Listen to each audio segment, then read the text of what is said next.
¿A cuánto se respiran de alcohol?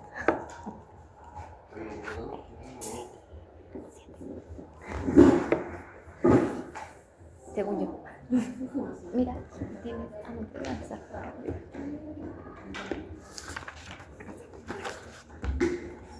Tienes un libro ahí, ¿no? Sí. Pero ya. Te voy a pedir para el próximo ciclo. No, pero va a cambiar cosas. Una guía para probar. No, pero hay un montón porque he vuelto a anotar encima. Ah, Sí. yo estaba tachando. Sí, también. Ya, entonces vamos a hablar pues, un poquito de lo que nos faltaba, la fístula enteroatmosférica. ¿Ya? La fístula enteroatmosférica se define como el área, ¿no? De una fístula que está dentro de un lecho de un abdomen abierto, ¿no? O sea, tenemos un abdomen abierto y la fístula en realidad no cumple la definición de fístula. ¿Por qué? Es una comunicación entre dos cavidades, ¿cierto? Con un trayecto epitelizado, pero aquí no hay epitelio. ¿Ya? Son las fístulas más graves, ya que no existe trayecto dérmico ni de fibrina que permite pues, un cierre espontáneo. No es posible que se cierre de manera conservadora, casi nunca. ¿Cómo se desarrollan estas fístulas dentro de un abdomen hostil? Y abdomen hostil se llama cuando hay múltiples adherencias. Los escenarios son los siguientes. Si tenemos una dehiscencia de anastomosis o filtración intestinal y está entre el día 6 para abajo, lo que tenemos que hacer es reintervenir al paciente y rehacer la anastomosis o hacer una ostomía. Si está por el día 6, ¿no? Del día del 11 hacia arriba, es una fístula intestinal. Y ahí lo que hay que hacer es manejo conservador. Siempre y cuando la fístula esté controlada, es decir, tenga un trayecto, tenga una salida y no esté causando pues, sepsis en el paciente.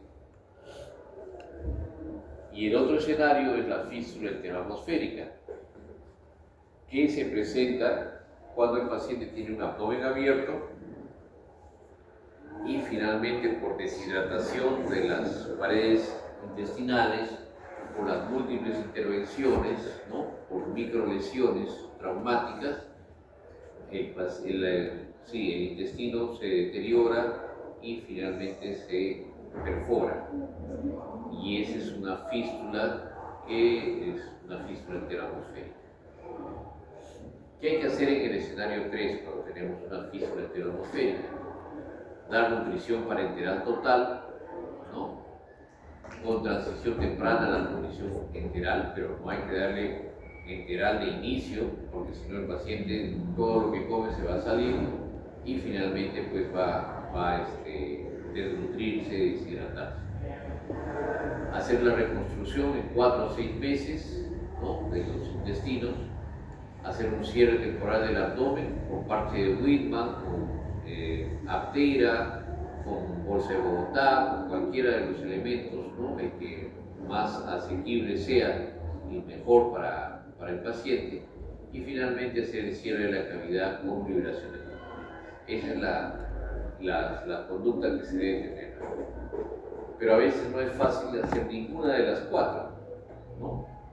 ¿Por qué? Porque no tienen acceso a nutrición parenteral, porque no tienen acceso a nutrición enteral segura, no pueden hacer la reconstrucción de 4 o 6 meses porque el tiempo es demasiado, el paciente se va a complicar, y el cierre temporal tampoco tiene los aditamentos para hacer un cierre seguro y no pueden cerrar la cavidad. Pues a veces no se puede hacer nada de lo que está ahí, ¿no? Tenemos que conocer al enemigo, y el enemigo es el abdomen abierto, y esa es la última clasificación del abdomen abierto. El tipo 1 es cuando no hay adherencias, tipo 2 cuando hay adherencias en desarrollo, el tipo 3 cuando ya las adherencias son muy intensas, se llama el abdomen congelado, y el tipo 4 la fístula enteroatmosférica. ¿Ya? Esto según las adherencias, pero además de eso es ABC de acuerdo Si es que es 1A cuando está limpio, B cuando está contaminado, aquí tenemos B cuando está contaminado y B cuando está contaminado. 1A es limpio pero sin adherencias. 1C es con fuga intestinal. 2 es con adherencias y fuga intestinal. Y así todas las combinaciones. 3 es contaminado con adherencias y fijación. Y 4 es lo que sería 3C. ¿Ya? Bueno, me acuerdo con fuga intestinal. Aquí tenemos un paciente que tiene una fístula dentro de un lecho de abdomen abierto con edema a nivel alrededor de la herida, ¿no? Filtración intestinal. Entonces, a todos se les ocurre pues poner un puntito y cerrar. Pero ya sabemos qué va a suceder con eso. Se va a Se va a abrir. Todos lo sabemos, pero siempre se hace. Entonces aquí se le ha puesto su puntito, ahí está su puntito, ¿no? A los 2 días se abrió. Entonces, el tratamiento de un paciente que tiene fístula enteroatmosférica no es el cierre quirúrgico, eso ya lo tenemos conocido. No sé si habrá alguien que le haya funcionado, que le puso el puntito y que no se ha filtrado nunca más. No creo. Entonces, ¿por qué se dan las fístulas enteroatmosféricas? Hay un estudio que demuestra pues, que las fístulas no se van a dar por los sistemas de presión negativa, sino básicamente por 2 razones, ¿no? O sea, aquí están los sistemas pasivos y los sistemas de presión negativa. Esta asociación entre presión negativa y fístulas se ha descrito desde hace bastante tiempo, pero en realidad los últimos análisis demuestran que la relación es una relación espuria. ¿Qué quiere decir? Que no está sustentada en estudios o ensayos clínicos comparativos que puedan ser replicados y encontrar esta diferencia. ¿De qué depende entonces la formación de fístulas? Si no depende de la terapia de presión negativa, va a depender básicamente de 2 características, y son estas. Los factores relacionados con dispositivos de cierre temporal de abdomen serían 2. Mayor tiempo de abdomen abierto y mayor número de intervenciones. ¿Qué quiere decir?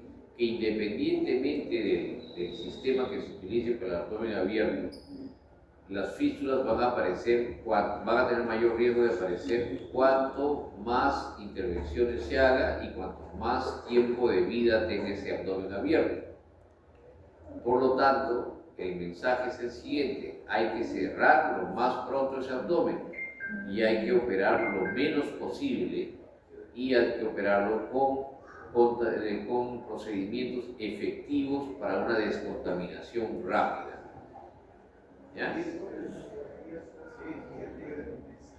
La exposición al medio ambiente y el manipuleo lleva a lesiones de pared que progresan en una fístula. Entonces, ¿cuál es el origen de la fístula enteroatmosférica? Primero, que se desarrolla en el abdomen abierto, eso ya lo sabíamos, por definición. El mayor número de relaparotomías incrementa el riesgo de desarrollar fístula. El mayor tiempo de abdomen abierto incrementa el riesgo de fístulas. El método de cierre temporal que tiene mayor riesgo de esta fístula es la bolsa de Bogotá, no es la terapia de presión negativa. El método de cierre temporal que tiene menor riesgo es la combinación de aptera con cierre dinámico. ¿Por qué? Porque utilizar la presión negativa con aptera y el cierre dinámico reduce los tiempos de abdomen abierto. Entonces va con el mensaje, ¿no es cierto? Cuanto menos tiempo estamos con abdomen abierto, menor riesgo de fístulas. Finalmente, la peritonitis, la exposición, la deshidratación y manipuleo del intestino provocan una fístula enteroatmosférica. ¿Cómo clasificamos la fístula enteroatmosférica? Esto es un poco de saberio y también lo que hemos hecho nosotros. Las clasificamos en fístulas de alto y bajo débito, tal cual las fístulas enterocutáneas. Pero las vamos a calificar también como superficiales o profundas. Esto sí es propio de las fístulas enteroatmosféricas. Superficiales cuando están por debajo de un espesor dérmico, por un espesor dérmico menor de 2.5 centímetros.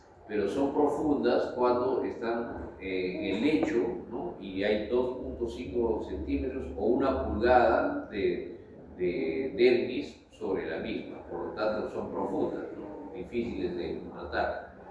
Pueden ser proximales o distales, de acuerdo al segmento intestinal, centrales o periféricas, cómo se ubican en el lecho, labiadas o no labiadas, es decir, con la presencia de mucosa, ¿no? El borde labiado o no, y la superficie del lecho extenso. Mayor de 7 centímetros de diámetro, pues definitivamente es un lecho extenso, ¿no?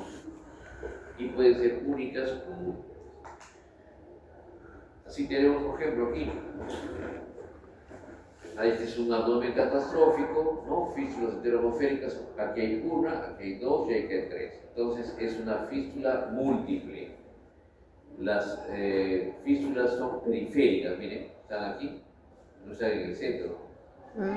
Son periféricas y son labiadas, no labiadas, perdón, no se ve la mucosa ahí. Y son periféricas de alto débito, por más de 500, y tipo Villor 4. ¿Ya? Esta de aquí, fístula enteromosférica, única, ahí está, periférica, no está central, aquí es periférica, labiada, ven la mucosa, lecho reducido, menos de 7 centímetros, y alto débito, 500 años. ¿Ven? Todas las fístulas las podemos clasificar con esas características. Una más, esa es una fístula enteromosférica múltiple, varias, 1, 2, 3, profunda, el lecho más de 2.5, lecho extenso, miren, labiada y de alto débito. Labiada porque se ve la mucosa. Aquí vamos a ver el videito. Ay, había uno. Son dos.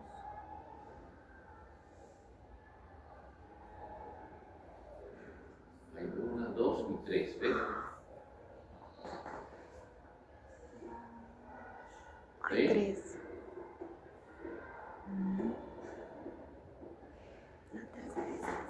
¿Cuál es el tratamiento de estas fístulas?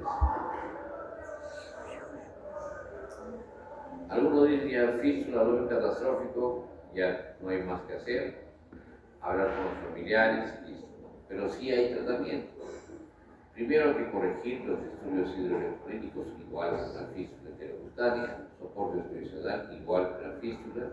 Terapia antisecretora, aquí sí somos más insistentes en modernidad o omeprazol, yo creo que antiperistática, loperamida, una tableta, 2 miligramos tiene, puede ser 2 cada 8 horas, 4 cada 8, 8 cada 8, pero lo más importante es que la loperamida es un opioide, por lo tanto tiene un techo farmacológico. Cuando se logran saturar todos los receptores opioides en el paciente, ya no va a tener ningún efecto. Entonces es importante que ustedes conozcan cuál es el techo farmacológico en el paciente. Antibióticos y antimicóticos, y este es un esquema que, bueno, lo publicamos en el 2023 con el Dr. Segarra, y aquí tenemos, cuando tenemos una enterostomía, si se logra hacer una enterostomía proximal, pues listo, ¿no? Manejo del abdomen abierto solamente. Pero si no logramos una enterostomía proximal, que quiere decir que la secreción intestinal sigue filtrando en el lecho del abdomen abierto, entonces tenemos que clasificarlas, si son superficiales o si son profundas. Si son profundas, podemos utilizar Bacillobacter, baja intestinal, folio emálico, Tocilobacter, oxogenea, y tratar de ostomizar la fístula. Si son periféricas, tratar de ostomizarlo directamente, y si es que son centrales, ¿no? O sea, están en el centro del lecho, pues si un flujo es mayor o menor de 500, si eso es menor de 500, podemos poner una dona, una mamila o niple o una fístula solution. Son dispositivos, algunos comerciales y otros creados artesanalmente. Si el flujo es bajo, entonces se le puede agregar también BAC y de esa manera se ostomiza. Y la otra, es decir, que no es labiada y no hay posibilidad de usar VAC, se puede utilizar el condón de Rivera, es decir, unir un par de condones a la boca del intestino y de esa manera hacer que el fluyente no caiga en el lecho del abdomen abierto, sino hacia afuera. Uso de folio o catéter málico. Cuando le ponen el catéter, al día siguiente, miren, se sale con su globito y todo. Por más globo que le pongan, por más cuidadosos que sean, la naturaleza es así, ¿no? Rebelde. Te devuelve lo que le has puesto. ¿Y qué hacemos? Por ejemplo, aquí tenemos una fístula periférica no visible en un lecho más o menos pequeño, ¿no? Entonces lo que se hace aquí, se hace una mordida de tiburón, se abre este tejido y se le pone una dona, ¿eh?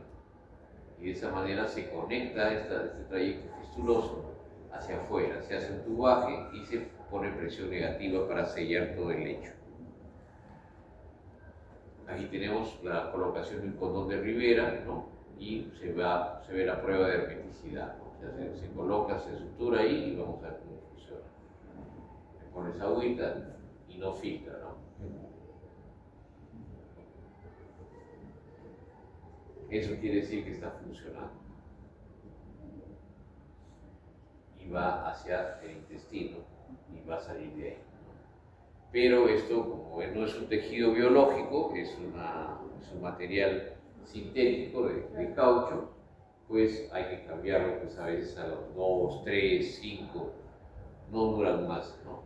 Y eso va lesionando cada vez más. Pero es una medida, por lo menos de tránsito o de puente, ¿no? Que nos permita pues, sobre todo mantener el lecho limpio. Miren cómo es este lecho y cómo está aquí. Entonces, doctor, ¿el tratamiento ideal sería una ostomía? El tratamiento ideal es tratar de ostomizar la fístula, pero como no se puede ostomizar a veces quirúrgicamente, lo que se tiene que hacer es utilizar un floppy ostomy, una fístula flotante, ¿no? Y de esa manera pues, se lleva hacia el exterior. Miren, aquí esta es una paciente de 40 años con antecedente quirúrgico de cesárea, ¿no? Al día siguiente le hacen su histerectomía, licencia de esterografía, pero en 2022 tienen 5 reintervenciones a partir de lesiones intestinales, o sea, en el momento de las cirugías hubo lesiones por obstrucción de vías y adherencias y se escala hasta 1 billón 4, o sea, la máxima expresión del abdomen abierto, 3 orificios fistulosos en un amplio lecho congelado, ¿no? Fue manejado con bolsa de Bogotá inicialmente, y después se trata de canalizar el fluyente a través de condones, ¿no? Y finalmente se coloca terapia vaca. Esa es la paciente, miren, viene con sus fístula aquí, 3 fístulas, recuerden, aquí está, ¿no? Y inicialmente se le pone sistema de presión negativa para descontaminar y disminuir el edema, no tanto para poder redireccionar la fístula. Luego de eso, pues, la fístula tiene el fallo intestinal, el VAC está disfuncionando, se le da NPT, antibióticos, hasta recibe antifúngicos como carbofugina, y después de eso recibe nutrición enterotrófica, loperamida, como les decía, y después se opera 5 veces y se colocan donas en las rafías intestinales y se va haciendo que estas fístulas se transformen en complejos fistulosos controlados primero y después epitelizados. Y aquí están, son las 3 fístulas, se le ponen 3 condones aquí, 1, 2, 3 condones. Se trata de llevar hacia afuera. Miren que ya el lecho es muy pequeño, antes estaba todo esto abierto, ¿no? Ahora está cerrado casi el 60% y solamente es 2 complejos. Aquí también, y luego aquí cuando retiramos los condones. Se logra destetar o desmontar de la NPT. Ella tiene 29 kilos, el tránsito intestinal pues, es muy rápido, una colonoscopía y se decide por el retiro de los condones y tratar solamente de ostomizar los trayectos fistulosos. Finalmente aquí está la paciente, miren sus 3 trayectos, ¿está? Y está cerrada la parte de arriba. Se trata de canalizar con terapia avanzada de cura húmeda de heridas.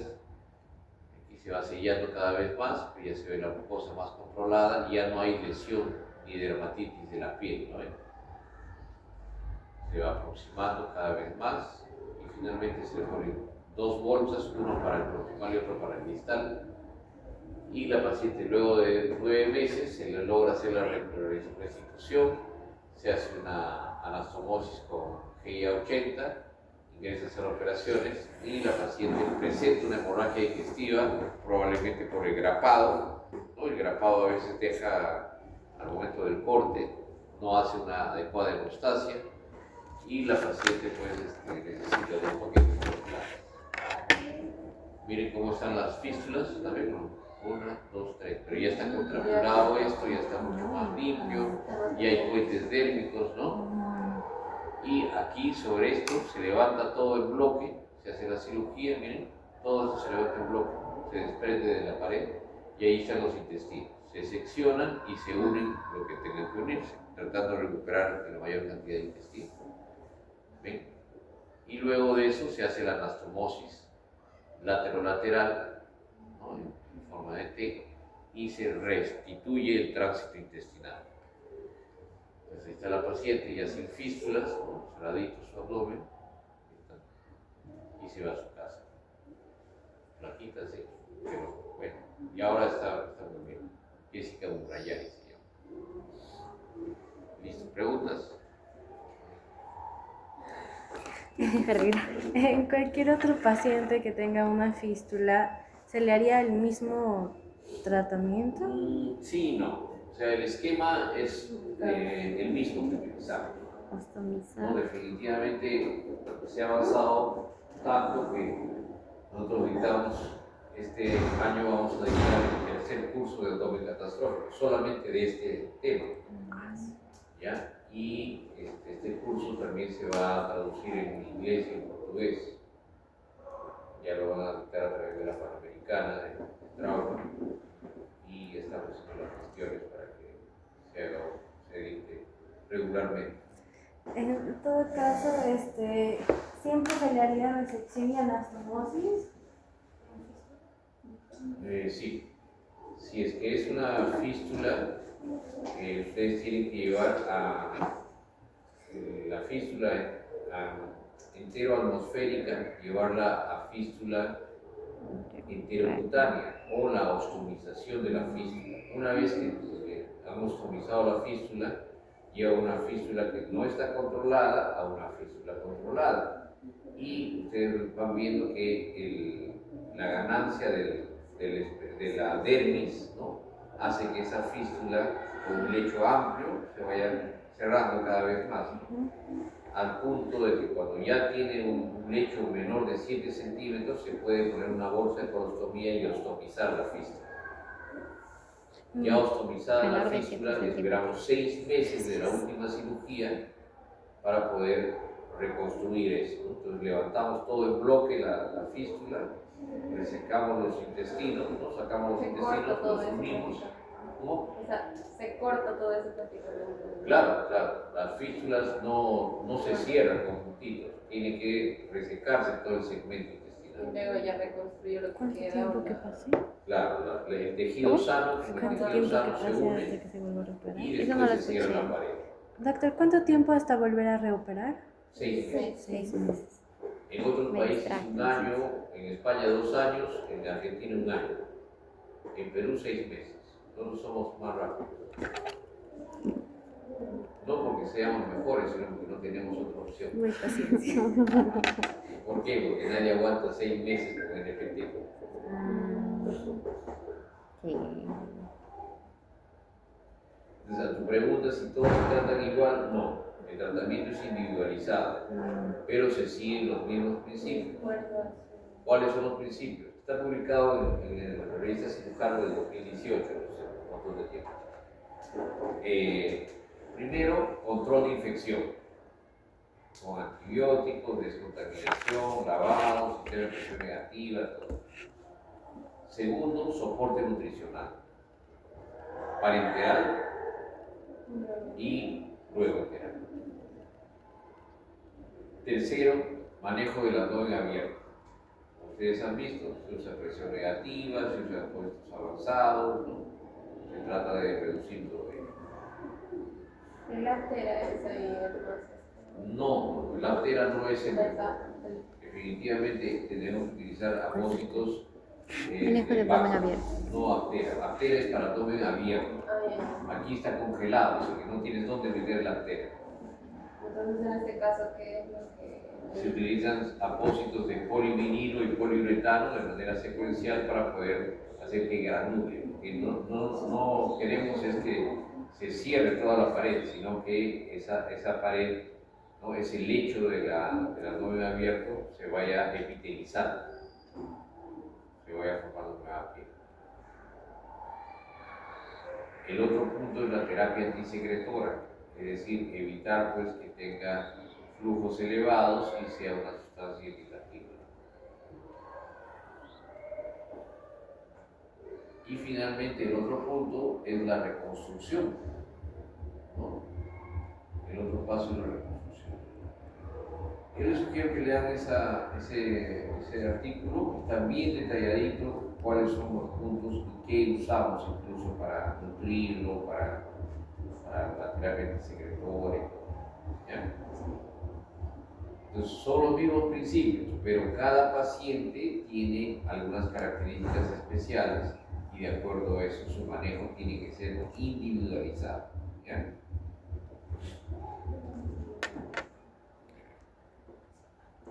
¿Preguntas?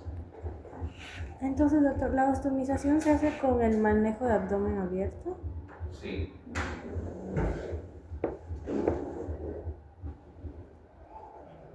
A ver, les voy a mostrar el programa.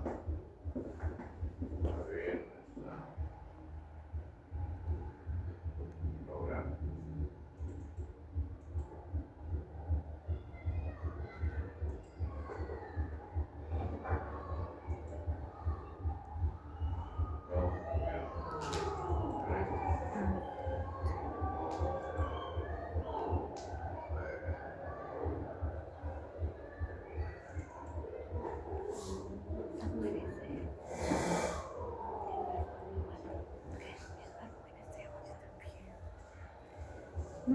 Miren, les voy a mostrar el programa porque ahí está cómo se... Sí, lo también escrito. Aquí está. A ver. Abdomen catastrófico. Primero tienen que conocer anatomía y fisiología del peritoneo. Luego las definiciones peritoneales secundarias y terciarias, no se tratan igual. Conocer las anastomosis intestinales y el cierre primario de la pared abdominal. Esa es la buena técnica quirúrgica. Si ustedes hacen las buenas técnicas quirúrgicas, no tendrían por qué tener abdomen catastrófico. Pero, pese a eso, se pueden presentar complicaciones. ¿Cuáles son estas?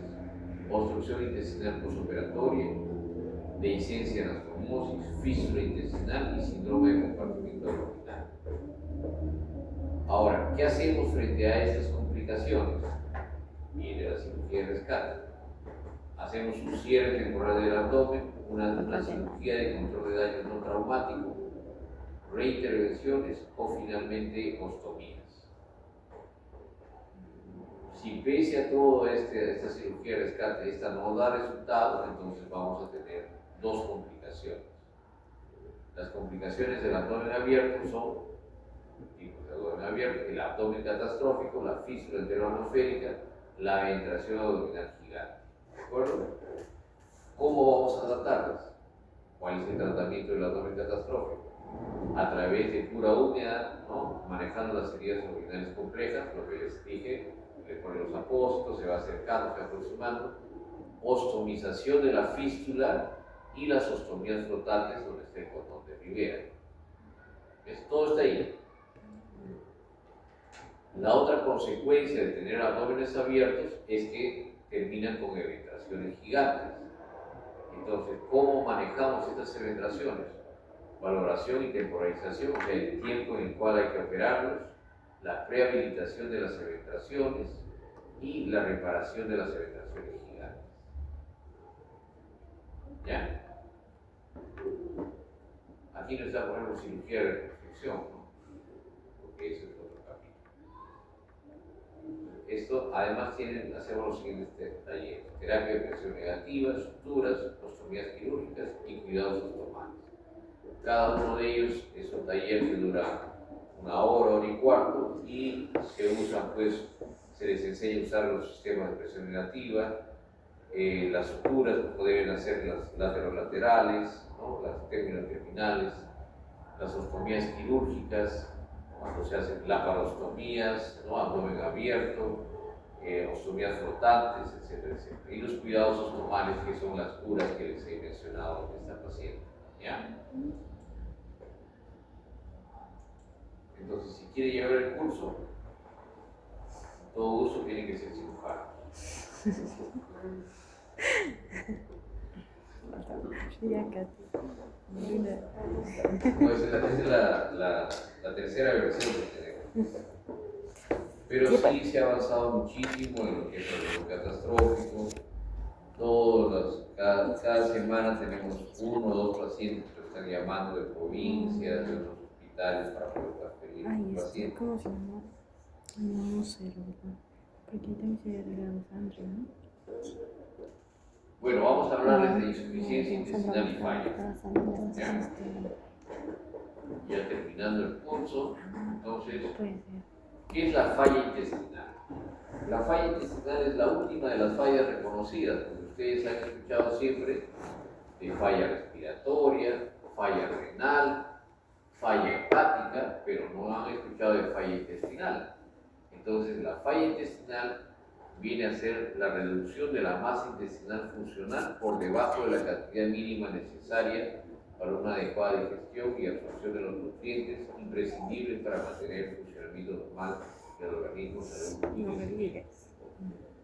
Parece una definición de la OPS, una cosa así, ¿no? En términos mucho más sencillos, la falla intestinal es la falta de cumplir las 4 funciones que tiene el intestino. Hay deficiencia en cumplir sus funciones, nada más. ¿Cuáles son las funciones intestinales? Absorción y secreción, o sea, nutrición. Inmunológico. Inmunológica, ¿no? Porque el GALT está en la zona del intestino. Y la cuarta función. A ver, inmunológica, absorción. Cuando ustedes están nerviosos, ¿qué pasa? ¿Ya? Hormonal. Hay una función neuroendocrina. Están muy nerviosos, la serotonina empieza a funcionar y el doctor no necesita ir al baño.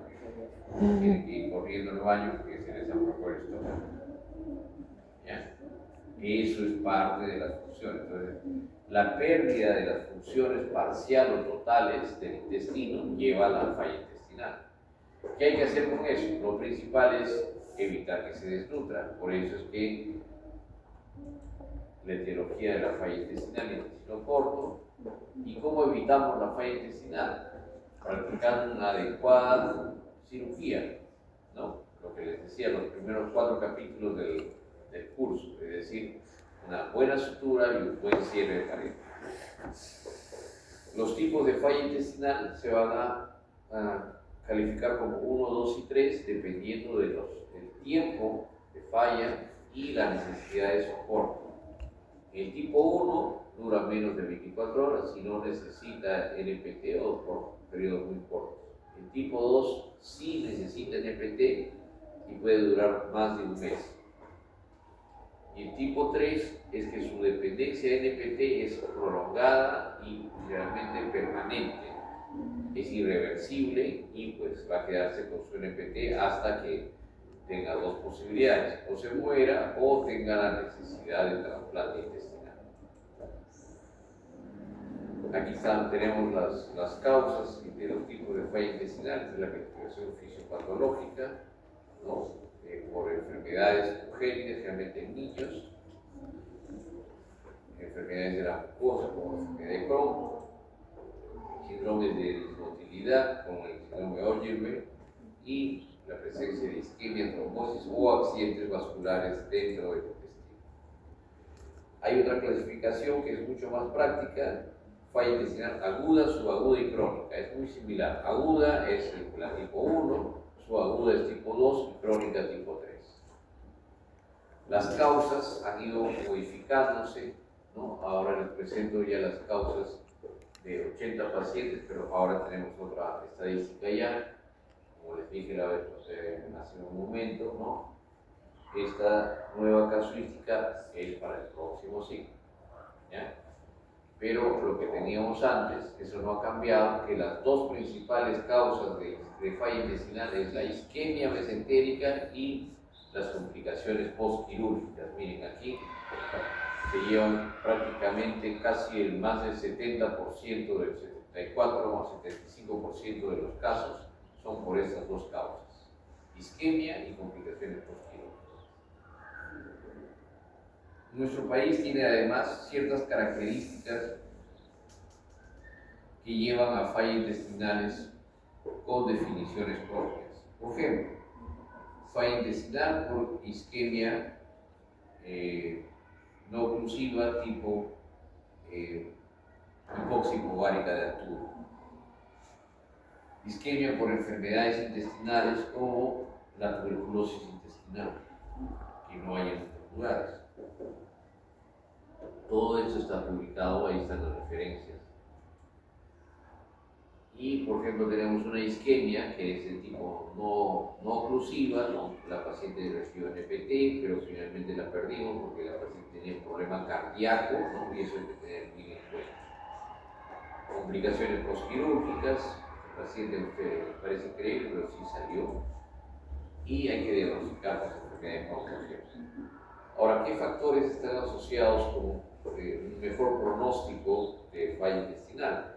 Cuando el paciente sea más joven y tenga más intestino, pues va a ser el que mejor va a evolucionar.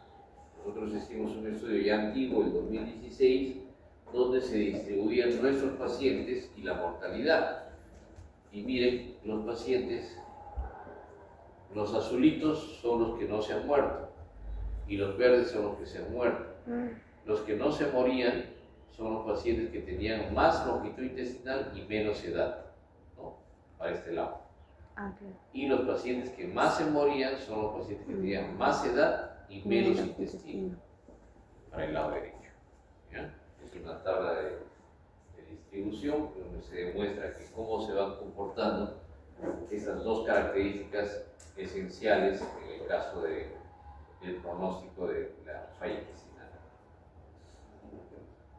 Es un poco más de lo mismo, ¿no? La longitud intestinal residual es categórica respecto a la evolución de los pacientes. Cuando nosotros hacemos una resección intestinal masiva, ¿no? Inmediatamente el organismo responde con un fenómeno. A ese fenómeno se llama adaptación intestinal. Trata de que el poco intestino que ha quedado hiperfuncione y compense la pérdida de gran masa de intestino. Es el proceso mediante el cual, después de la resección masiva, se producen cambios fisiológicos y morfológicos en el intestino residual que finalmente logran cumplir las funciones, ¿no? Entonces, básicamente hay una hipertrofia de la mucosidad. Empiezan a incrementarse las Global Cell y las células de Pani, ¿no? Y está mediado por hormonas. Miren, ahí están los cambios, ¿no? Básicamente se crece más la mucosa, se hace más tupida, la profundidad de las glándulas es mayor y hay angiogénesis o migración de redistribución vascular.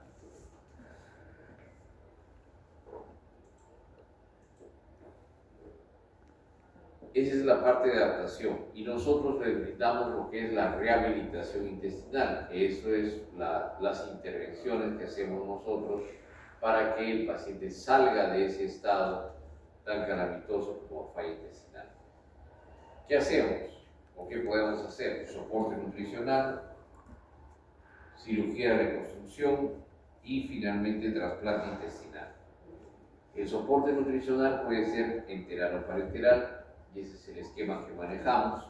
Como les decía, primero control de infección, diagnóstico de enfermedades intestinales, la cirugía de reconstrucción, la terapia de rehabilitación intestinal, que aquí tenemos bastantes deficiencias todavía, que es la nutrición enteral luego de reclutado el intestino, que lo debe manejar pues la nutricionista, ¿no?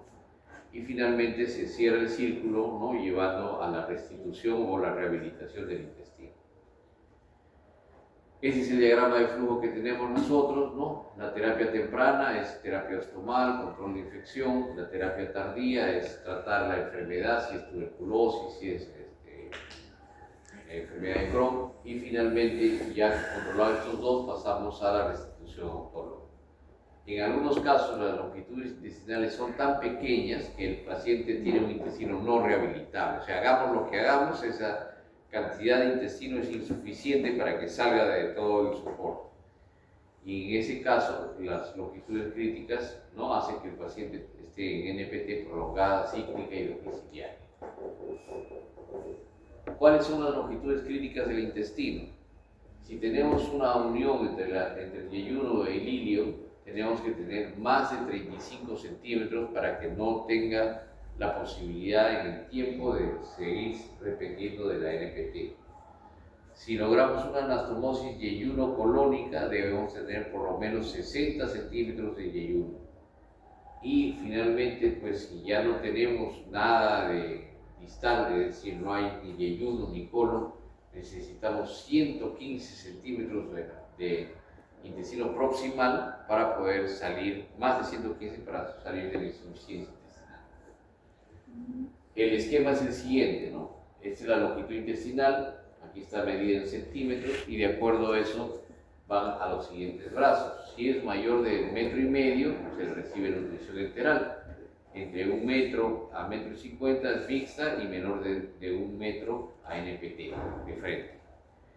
Muchas veces esos pacientes con menos de 1 metro terminan con NPT y ahí hay que establecer un programa, un pronóstico, hablar con la familia y tratar de que el paciente pueda tener las mejores condiciones para seguir viviendo. Si el paciente tiene más de 1,5 metros, hay que esperar 3 semanas, terapia farmacológica, y si reduce este flujo, pues se le da dieta, ¿no? Con eso se va regulando la dieta y finalmente con eso se ve. Y si el paciente tiene pues entre 1 metro y 1,5 metros, de acuerdo a la respuesta, si es menos de 1.500 o más de 1.500, se le dará, si es menos de 1.500, nutrición enteral, y si es más de 1.500, parenteral. Cuando nosotros tenemos una ostomía y esta tiene una secreción incrementada, debemos preguntarnos cuál es la causa de esta secreción incrementada. La principal es la dieta. Digamos, una dieta muy concentrada, ¿no? Entonces procesada también, azúcares simples, muchas grasas, entonces eso va a irritar y va a haber pérdidas cuantiosas por el intestino. Pero si no es la dieta solamente, entonces debemos pensar en lo siguiente, en que puede haber un incremento de la motilidad y lo podemos tratar con loperamida, en que puede haber hipersecreción gástrica y lo tratamos con IBP. Si hay sobrecrecimiento bacteriano, tenemos que darle antibióticos y luego darle probióticos de manera alternada y secuencial para poder repoblar, ¿no?, las bacterias de la microbiota que está en el intestino. ¿Por qué? Porque muchas veces recibimos tantos antibióticos, medicamentos y nutrición que ya la población bacteriana que es favorable para nosotros se ha perdido. Entonces, por eso se puede pensar que podría darse unas diarreas o un incremento de flujo por sobrecrecimiento bacteriano. Y finalmente, esteatorrea, pues cuando las enzimas pancreáticas o biliares están deficientes. ¿Cuál es la piedra angular de la rehabilitación quirúrgica? De la rehabilitación médica es la NPT, que nosotros no hacemos, lo hace la unidad de soporte nutricional. Y la quirúrgica es la cirugía de reconstrucción autóloga del tránsito, es decir, unir los intestinos sacando las fístulas o los complejos fistulosos y haciendo que las ostomías ya desaparezcan y pasen a tener una unión con el intestino. de aquí es una escultura de los, ¿cómo se llaman estos? Que están al norte, de una cultura que está cerca a Caral. Ay, no, creo que sí. Pero yo voy a, pero en esta cultura, miren, es una litografía, está dibujado en piedra y se ve como un ostoma, otros dicen que es una neurona. Aquí está la boca, el esófago, el estómago y los intestinos, ¿no? Entonces, este tracto gastrointestinal está siempre regulado a nivel neuronal. ¿Qué es la cirugía de reconstrucción? No es otra cosa que un procedimiento que trata de devolver la autonomía intestinal, sacando las fístulas y ostomías y tratando de preservar mayor cantidad de intestino en lugar de ileocecal. ¿En qué pacientes está indicado? En pacientes donde la posibilidad de continuar con nutrición parenteral ya es casi vana, que no se va a dar, entonces tenemos que operar, ¿no? Y cuando hay un fracaso con el proceso de adaptación, es decir, pese a tener longitudes intestinales, entre comillas, adaptables, el paciente sigue con diarreas, sigue desnutrido, etc. ¿Qué aspectos son relevantes en la cirugía de reconstrucción? Debe hacerse en pacientes con falla intestinal y síndrome de intestino corto, y la mortalidad y morbilidad están asociadas siempre, ¿no? Está por debajo del trasplante de intestino. Eso es importante mencionarlo, porque uno dice, no, ya no tiene solución, solamente que lo trasplanten. No, la rehabilitación intestinal, con la metodología que les he explicado, puede tener mejor éxito que incluso el trasplante intestinal. Entonces, eso es lo que debemos utilizar. ¿Qué ventajas tiene esta cirugía de reconstrucción? Restablece el tránsito, la fisiología digestiva, mejora la adaptación intestinal, previene difusión hepática, brinda el freno ileal y disminuye o anula la demanda de NPT. Bueno, no hay donde dibujar, estoy manchando, pero más o menos este esquema quiero que lo tengan bien en cuenta, ¿ya?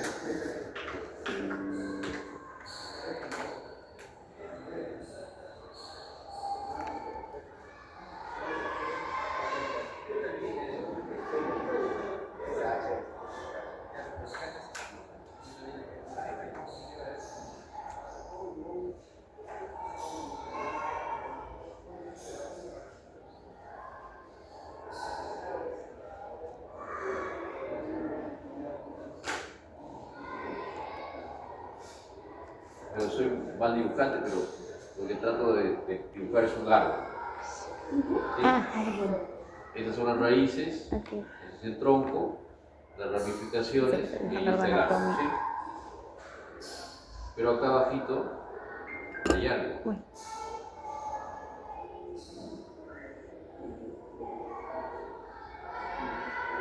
¿Qué son? No sé, lombrices. Una serpiente. No, son los intestinos. Entonces, este es un complejo. Hepato intestinal. Y están conectados. Cuando falla el hígado, falla el intestino. Cuando falla el intestino, falla el hígado. Por eso es que los pacientes muchas veces tienen disfunción Hepática. hepática, ¿no? Porque hay una conexión. Los intestinos absorben nutrientes y estos, a través de las venas mesentéricas, llevan por la porta y distribuyen esto al hígado. Y ese es el proceso de absorción, nutrición y detoxificación de los nutrientes. Pero ¿qué pasa si esto está cortado? ¿No es cierto? Y eso es lo que pasa en la falla intestinal, porque se ha sacado gran parte del intestino. Por lo tanto, la circulación portal cae en deficiencia. ¿Y qué va a hacer con el árbol? Se va a empezar a caer las hojitas, se va a envejecer, se va a marchitar, ¿cierto? Y eso es lo que pasa con el hígado, entra en disfunción hepática. ¿De acuerdo?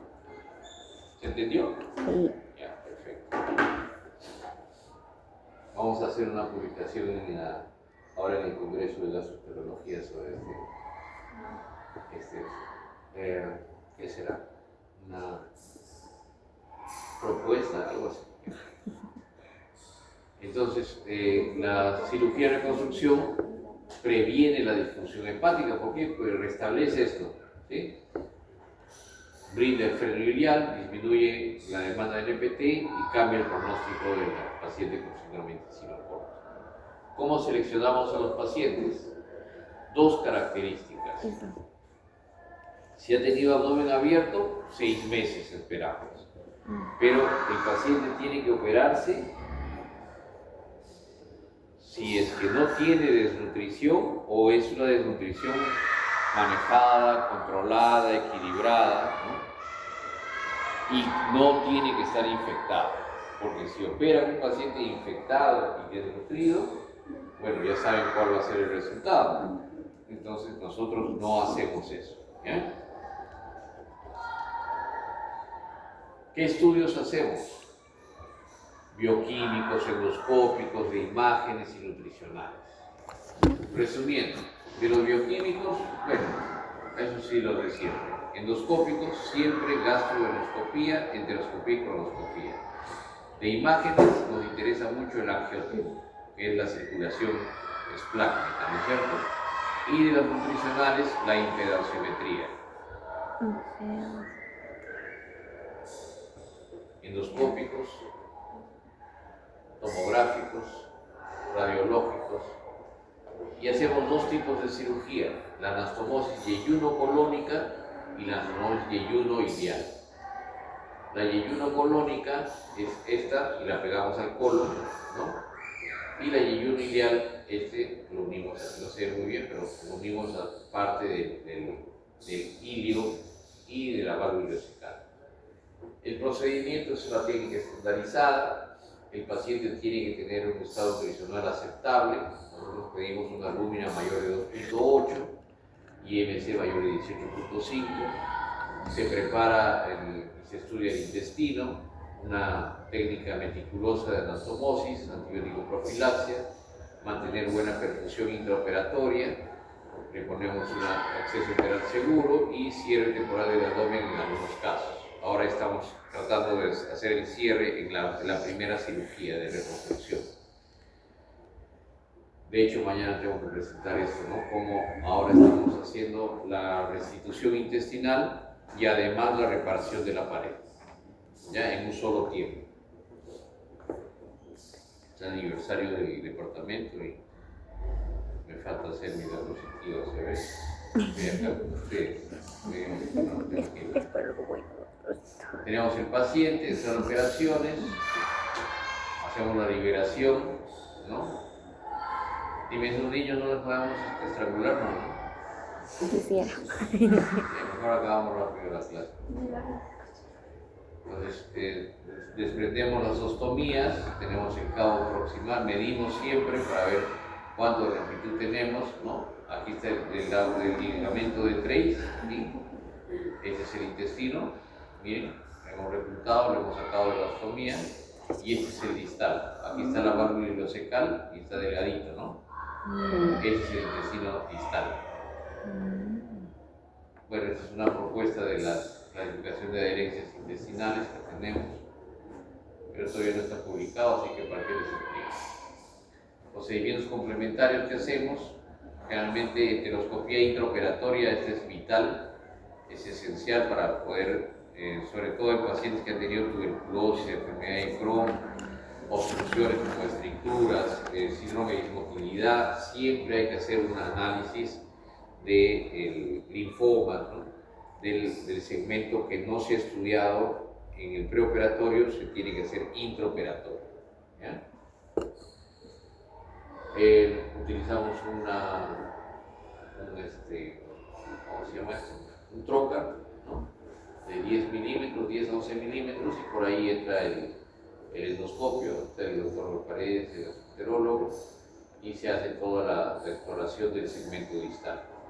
No hay patología, listo.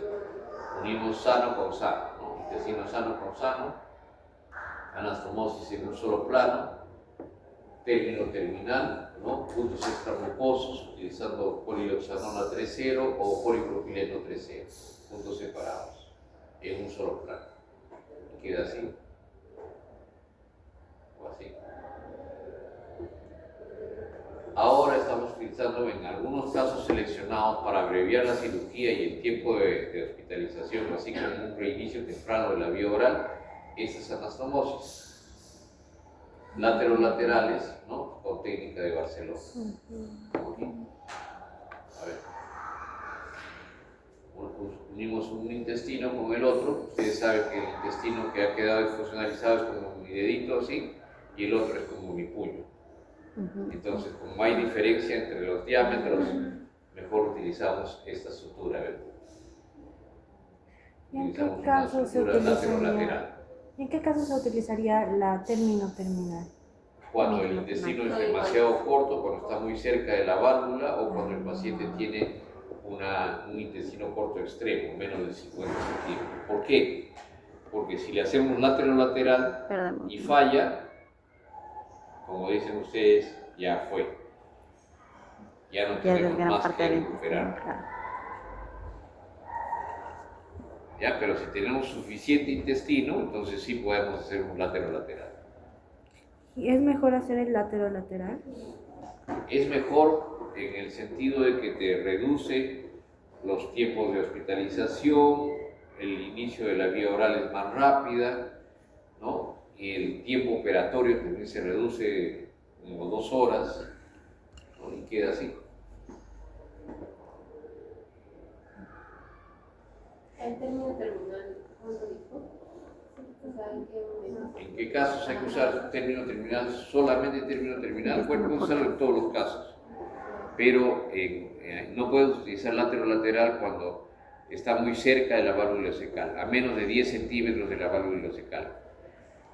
¿Por qué? Porque como son 8 centímetros del disparo, entonces está muy cerca de la válvula. Cuando el intestino es un intestino corto, es decir, está menos de 1 metro o menos de 50 centímetros, ahí no puedes utilizar lateral.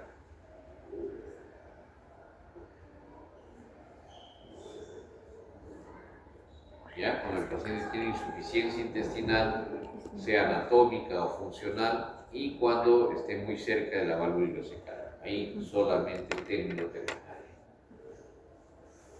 Y también cuando hay complicaciones, es decir, esto por ejemplo se filtró, ya no vamos a insistir con lo mismo, ahí sí cortamos ambos lados y hacemos término terminal. Va a demorar más, la recuperación va a ser más lenta, va a tener hilio prolongado, todo lo que ustedes quieran, pero el paciente ya está restituido, ¿no? Manualmente, que es más seguro. ¿Ya? Y la anastomosis lateral ¿no tendría más riesgo de bridas y adherencias? No. Sería igual. Es igual. El riesgo de licencia es el mismo. El riesgo de bridas y adherencias es el mismo. O sea, no hay diferencias. Pero a nosotros nos sirve mucho, sobre todo porque cuando hay una gran diferencia de diámetros. ¿Cómo vas a unir uno así con otro así? Ajá. Entonces, ¿qué hacemos? En vez de unirlo así, unimos lateral. ¿Entendieron? O sea, técnicamente nos ayuda muchísimo. Porque si no, estar poniendo los puntitos con un embudo, ¿no? Se puede ocluir, ¿no? Antes nos demorábamos un promedio de 6 horas, de 4 a 6 horas en cada cirugía. Ahora nos demoramos un promedio de 2 horas a 2 horas y media. Ha bajado bastante también. Y como hemos reducido los tiempos operatorios, ya podemos hacer pared. Antes, imagínense, 6 horas en una cirugía de restitución de los intestinos y otras 4 horas de pared, ya 10 horas, ¿quién te aguanta, no? Obviamente el porcentaje de complicaciones se disparaba. En cambio ahora operamos 2 horas y media intestino, 2 horas y media pared, y en 5 horas está resuelto todo. Esa es una gastrostomía, ya no estamos usando mucho. La diferencia que hubo en cuanto a la mortalidad que descendió cuando se utilizó el protocolo de restitución. Y esta es un poco la casuística que tenemos, ¿no? Las complicaciones de la cirugía de reconstrucción, la más frecuente es esto, ilio prolongado. Este de aquí, ilio prolongado, más compresor, ¿no? Porque en todos los casos, pero sobre todo es una anastomosis término-terminal. Y de las extraabdominales, las más frecuentes son las infecciones de catéter venoso. Listo. Con eso damos finalizado el curso. Espero que les vaya bien. Ya no quiero verlos más aquí en las clases de este curso, ¿no? Quiere decir que sea Puede decir que era la más Gracias. ¿Cómo? Ay, qué bueno. Así que ya mañana van a dar sus exámenes. Catéter venoso. Me voy a preparar. El acceso su venoso. examen. ¿Preguntas? No. O sea, la reconstrucción no es trasplante, no es lo mismo, Bueno, ¿no? quedan cordialmente invitados. Algunos van a rotar seguramente en cirugía. Sí, Conmigo. ojalá. Pero si no, igual pueden ir a la renada. No hay Sí, ningún pues, problema. pero no sé.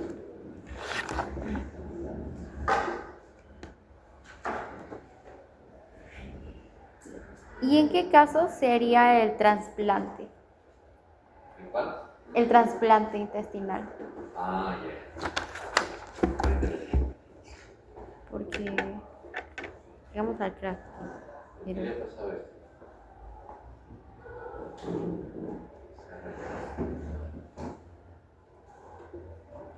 Se ha puesto de cabeza. ay no, a mí me pasó eso una vez. Aquí. Entras a configuraciones, creo. Ahí está. Ay, qué chévere. Yo tuve que llevarlo a ¿cómo se llama estos técnicos?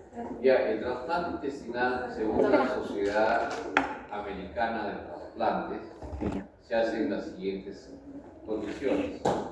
Cuando hay un fracaso de la nutrición parenteral domiciliaria. ¿Cómo sabemos que ha fracasado la nutrición parenteral domiciliaria? Por las siguientes condiciones. Pérdida del 50% de los accesos venosos. ¿Qué quiere decir? Que los accesos venosos están trombosados, ¿no? Y ya no se pueden utilizar, ¿no? O están obstruidos.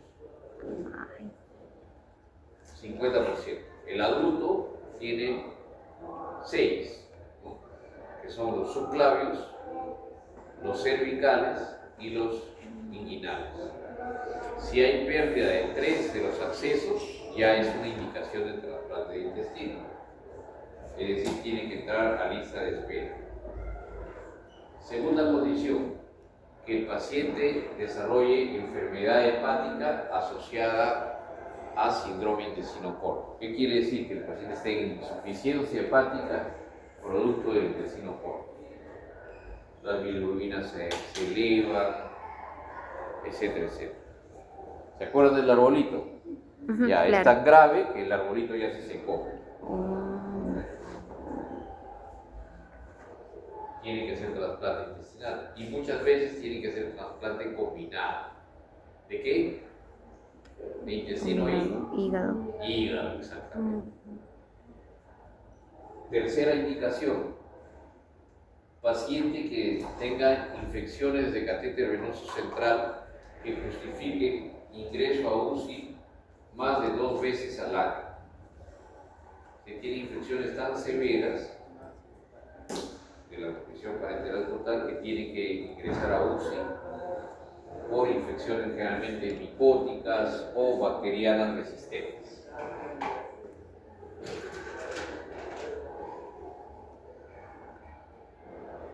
Cuarta indicación, disturbios hidroelectrolíticos severos que hacen afección renal, hepática y cardíaca. ¿Qué quiere decir? Que el paciente tiene pues deshidratación por las pérdidas cuantiosas y no se puede controlar.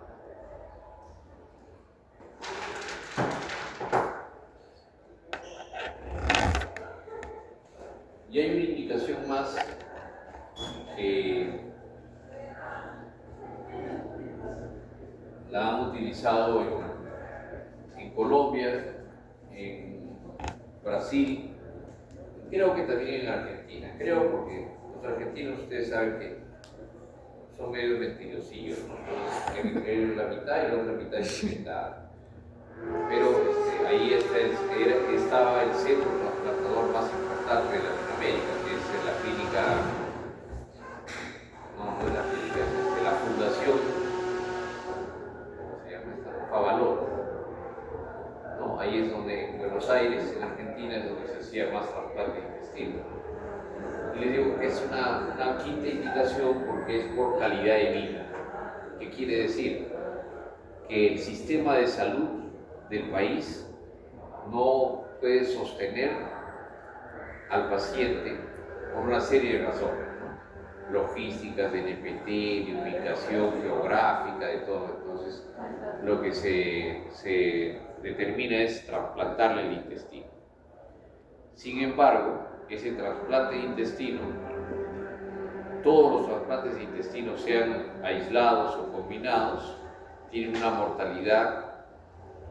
una sobrevida, de solamente 60-65% a 5 años. ¿Qué quiere decir? Que en el mejor de los casos le estás dando 6, 8 o 10 años de vida una vez que le haces el trasplante al paciente. Que mejor dicho, le estás dando un tiempo de expiración, cosa que no se hace con la rehabilitación intestinal. La rehabilitación intestinal lo devuelve a los márgenes epidemiológicos de sobrevida de acuerdo a edad y enfermedades. Entonces, eso de trasplantarlo por calidad de vida todavía está cuestionado, pero definitivamente sí se han hecho 14 trasplantes, de los cuales 4 a 6 han sido por calidad de vida en Colombia. Todos están muertos. Doctor, una pregunta. ¿A qué se refiere este valor? ¿Qué es? Es el débito, el flujo de la ostomía. ¿Flujo de ostomía? Sí. ¿Y qué fármacos se utilizan? Lo que te mencioné, loperamida, ¿cómo se llama? IVP, conglorostones, antibióticos, probióticos, esos son los fármacos. ¿Para el manejo de diarreas? Claro. 1500 es flujo ileal o diarreas. Y los fármacos son para evitar el flujo alto. Ya no pregunten mucho, nos vemos en el Hasta luego, doctor.